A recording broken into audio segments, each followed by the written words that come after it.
BJP fund വിവാദം ഒതുക്കി തീർക്കാൻ ദില്ലിയിൽ തിരക്കിട്ട ചർച്ചകൾ. വിദേശത്തു നിന്നും തിരിച്ചെത്തിയ ബി.ജെ.പി സംസ്ഥാന അധ്യക്ഷൻ രാജീവ് ചന്ദ്രശേഖറിന്റെ നേതൃത്വത്തിലാണ് ചർച്ചകൾ നടക്കുന്നത്. ആരോപണ വിധേയർക്കെതിരെ സംഘടനാ തലത്തിൽ നടപടിയെടുത്ത വെട്ടിപ്പൊതുക്കാനാണ് കേന്ദ്ര നീക്കം. റിപ്പോർട്ടിലേക്ക്. നിയമസഭാ തെരഞ്ഞെടുപ്പ് പ്രചാരണവുമായി ബന്ധപ്പെട്ട് സംസ്ഥാനത്തിന് കേന്ദ്രം നൽകിയ ഫണ്ടിലാണ് ബി.ജെ.പി നേതാക്കൾ അടിമുടി വെട്ടിപ്പ് നടത്തിയത്. ഫണ്ട് വെട്ടിപ്പിന്റെ വിവരങ്ങൾ പാർട്ടിക്കുള്ളിൽ നിന്ന് തന്നെ ഓരോ ദിവസവും പുറത്തുവരുന്ന സാഹചര്യത്തിലാണ് കേന്ദ്ര നേതൃത്വം അടിയന്തര ഇടപെടൽ നടത്തുന്നത്. വിദേശത്തായിരുന്ന സംസ്ഥാന അധ്യക്ഷൻ രാജീവ് ചന്ദ്രശേഖർ ഇന്നലെ ദില്ലിയിൽ തിരികെ എത്തിയ ശേഷമാണ് ചർച്ചകൾ തുടങ്ങിയതെന്നാണ് പുറത്തുവരുന്ന വിവരം. ചർച്ചയ്ക്കായി രാജീവ് ചന്ദ്രശേഖർ പ്രൈവറ്റ് സെക്രട്ടറിയെ ദില്ലിയിലേക്ക് അടിയന്തരമായി വിളിപ്പിച്ചിട്ടുണ്ട്. മാധ്യമങ്ങളിലടക്കം വലിയ രീതിയിൽ ഫണ്ട് തട്ടിപ്പ് വാർത്തയായതാണ് അടിയന്തര ഇടപെടലിലേക്ക് നേതൃത്വത്തെ എത്തിച്ചത്.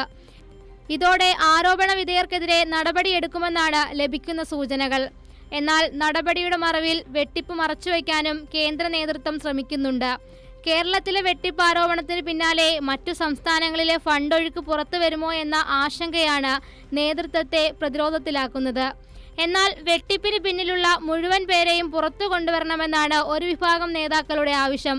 അതിനിടയിൽ മാധ്യമങ്ങൾ വ്യാജവാർത്ത നൽകുന്നുവെന്നാരോപിച്ച് സംസ്ഥാന സെക്രട്ടറി എം പി അഞ്ജന മാധ്യമങ്ങൾക്കെതിരെ പോലീസിൽ പരാതി നൽകി. കൈരളി ന്യൂസ്, തിരുവനന്തപുരം.